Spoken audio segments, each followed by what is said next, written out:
नमस्कार, ST news channel में आप सभी का स्वागत है और मैं हूं आपके साथ भारती लोधी।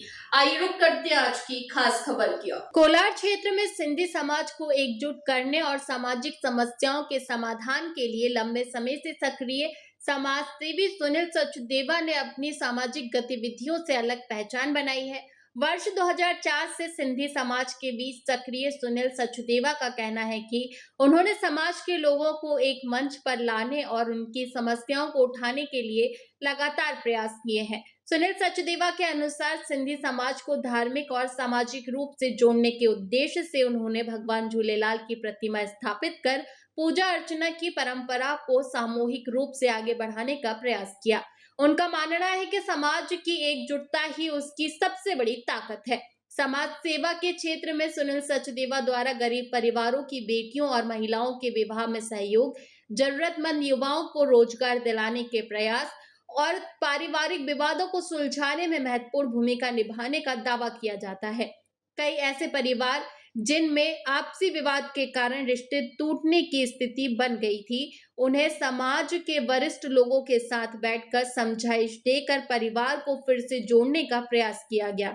इसके अलावा विधवा, विकलांग और बेसहारा महिलाओं को पेंशन दिलाने, जरूरतमंद बच्चों की पढ़ाई में आर्थिक मदद करने और विद्यार्थियों को कॉपी पेन जैसी शैक्षणिक सामग्री उपलब्ध कराने के भी कार्य किए गए हैं। सुनील सचदेवा का कहना है कि समाज के जरूरतमंद परिवारों की मदद के लिए वे अपनी क्षमता के अनुसार आर्थिक सहयोग भी करते हैं। वर्तमान में वर्ष 2026 में सुनील सचदेवा सामाजिक गतिविधियों के साथ भारतीय जनता पार्टी से जुड़े सामाजिक और संगठनात्मक कार्यों में भी सक्रिय है। वे सुरजीत होंडा चूनाभट्टी ब्रांच में जीएम पद पर कार्यरत बताए जाते हैं। सुनील सचदेवा कहते हैं कि वे कोलार क्षेत्र के सिंधी समाज के लोगों को अपने परिवार की तरह मानते हैं। क्षेत्र की जन समस्याओं को उठाना और जरूरतमंद लोगों की आवाज संबंधित अधिकारियों तक पहुंचाना उनकी प्राथमिकता है। समाज के लोगों के बीच लगातार सक्रिय रहने के कारण उन्हें स्नेहपूर्वक मामा कहकर भी संबोधित किया जाता है।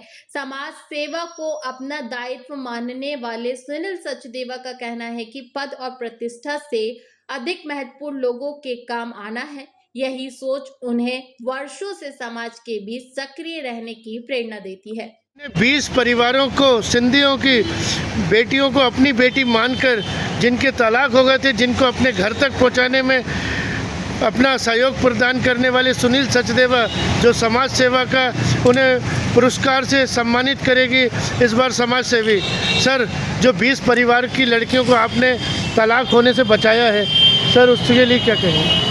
ये सब ऊपर वाला करवाता है, मेरे हाथ में कुछ नहीं है।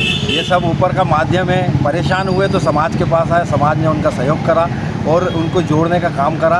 हम चाहते हैं वो खुशहाल रहें, ये रहें, हमारी बहनें हैं, उनका परिवार अच्छा चले, यही समाज सेवा का मकसद है। इसका हमने कार्यपालन किया। ऐसे कौन कौन से मामले थे जिनको आप मतलब विच्छेद हुआ था, मामले में तलाक हुए थे? कौन कौन से? कुछ आपसी विवाद थे, लड़के कुछ अंडरस्टैंडिंग थी कि ना ईगो था, जो ईगो को दूर करके उनको ईगो को मिला के और उनको समानता दी और उनको बोला कि बहू बेटी है, और सास को भी बोला कि हमने कि ये बेटी के समान देखो, और बेटी को बोला कि इसको माँ का रूप दो।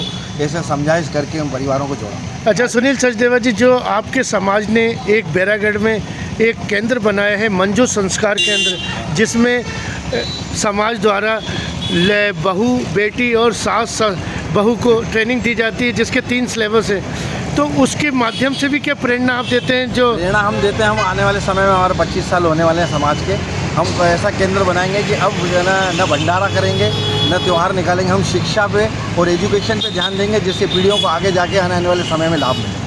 अभी आप नई पीढ़ी के लिए क्या संदेश देंगे? आज के जो नए युवा यही कहेंगे कि मोबाइल से दूरी बनाएं, बड़ों के संस्कारों को रहें और धर्म से जुड़ें, मंदिर गुरुद्वारे जाके आदर्श लें, जिससे नई आने वाली पीढ़ी को शिक्षा मिले कि धर्म भी करना है, कर्म भी करना है और समाज सेवा भी। और शिक्षा की तो, और आप सिंधियों के बच्चों को फ्री अपनी तरफ से कई बेटियों को आपने गोद ले रखा है, जिनकी फीस आप अब हर महीने खुद देते हैं। हाँ, तो उसमें हम है ना जो फर्स्ट डिवीजन आते हैं उनको एजुकेशन के लिए निःशुल्क सिंधु भवन ट्रस्ट की तरफ से, हरियाणा कॉलोनी पंचायत की तरफ से फीस, कॉलेजों की फीस 50% हम समाज द्वारा प्रदान करवाते हैं, जिससे वो एजुकेशन में आगे जाके कुछ आदमी बन पाएँ और समाज का नाम रोशन करें। नए जोड़ों के लिए क्या कहेंगे जो आजकल नई शादी शादी होती है और वो एक कुछ सालों में ही अलग अलग हो जाते हैं उसके लिए। नए जोड़ों के अंदर काफ़ी विभिन्नताएं आ गई हैं आजकल के, है ना, मोबाइल और इनसे परिवार टूटने की कगार पर आए हैं। तो हम बड़ों को प्रेरणा देने कहेंगे कि बड़ों को, अपने बच्चों को वो शिक्षा दें जिससे कि अपन, है ना, बड़ों की इज्जत करें।